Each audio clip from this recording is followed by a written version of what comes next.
Qui a passé son temps à faire ses preuves. Notre invité du jour est un homme multidimensionnel. C'est inimaginable aujourd'hui. Je vous présente Christine Kamchouan.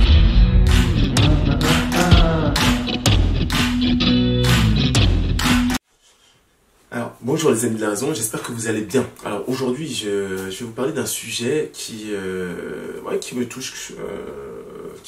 Hein. J'ai eu l'opportunité de discuter sur le viol de cette femme, en fait, cet homme qui pendant des années a endormi sa femme, hein, qui l'a endormi, et qui a posté des annonces pour que des hommes viennent assouvir leur pseudo-fantasme de couple. Donc il l'a droguée donc, à son insu pendant des années et elle s'est fait violer justement par ces hommes. Et quand j'en ai discuté justement avec une collaboratrice, elle m'a fait comprendre oui, que c'était des viols. Et je le comprends, enfin, je sais que des fois j'ai un peu des...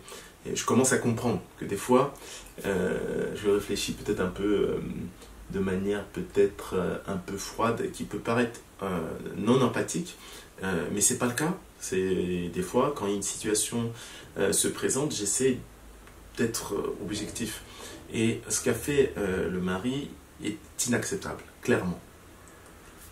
Et bien sûr, c'est dégoûtant. Ce qu'ont fait les gens en répondant à cette annonce, pensant entre guillemets répondre à un fantasme de couple, est dégoûtant, mais pour moi pas aussi dégoûtant. Déjà ça c'est une première chose.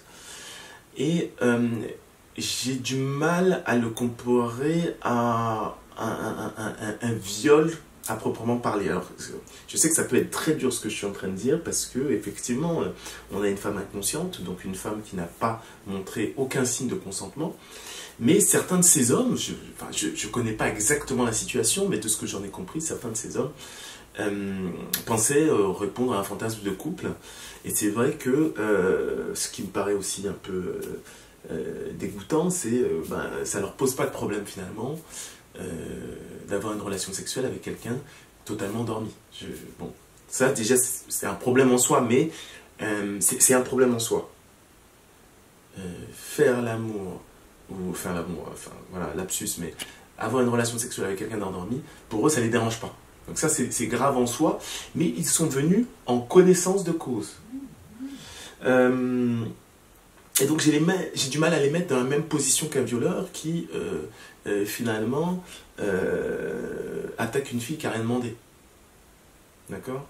Et c'est vrai que même moi, franchement, j'ai du mal. C'est pour ça que je vais vous demander votre avis à la fin. C'est vrai qu'un violeur pourrait vous dire, oui, mais si elle portait cette mini-jupe, c'est qu'elle aussi, elle m'a annoncé un certain désir ou un certain vouloir. Bon, là, ça paraît gros, d'accord? Ça paraît gros. Et donc, c'est pour ça que j'aimerais faire la différence entre un violeur pur, entre guillemets, et ces gens qui, clairement, au niveau de la moralité, on n'a pas les mêmes limites morales, mais je ne peux pas les mettre sur un même pied d'égalité qu'un violeur dit pur. Alors, je ne sais pas ce que vous en pensez en commentaire, mais n'hésitez pas. Hein. Moi, cette réflexion, elle est partie d'un journaliste qui a fait toute une vidéo mettant en cause la masculinité, mettant en cause finalement les hommes, et pas avec un grand H. Et je me suis senti, pas concerné, mais j'ai pas compris cet amalgame. C'est-à-dire qu'il y a un mari dégoûtant, il y a 50 accusés, apparemment ils sont beaucoup plus, en fait, à avoir profité, entre guillemets, de cette femme endormie, qui sont moralement, pour moi, coupables aussi, mais pas du même degré que l'homme, et pas dans la même mesure qu'un violeur. En fait, je me pose cette question. Alors vous, qu'en pensez-vous? Je sais que c'est un peu bizarre comme questionnement, mais je pense que même la collaboratrice avec qui j'ai discuté, elle était aussi dans le doute.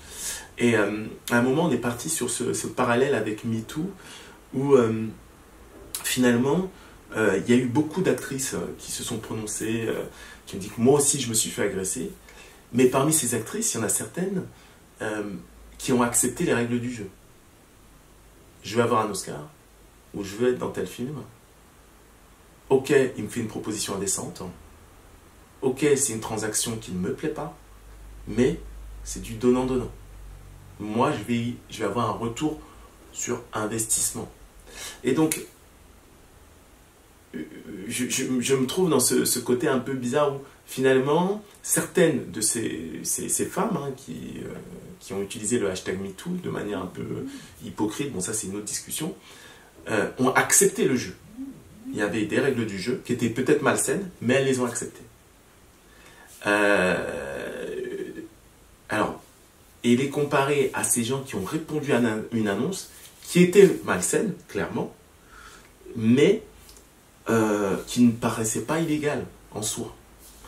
Et donc, c'est là où il y a une grosse problématique. Et donc, j'aimerais avoir votre avis. Est-ce que pour vous, ces accusés sont des violeurs? C'est vrai qu'il n'y a pas eu consentement en soi, mais ils savaient qu'ils venaient dans le cadre d'un pseudo-jeu érotique de couple. Hein. Moi, c'est ce que j'ai compris de l'affaire.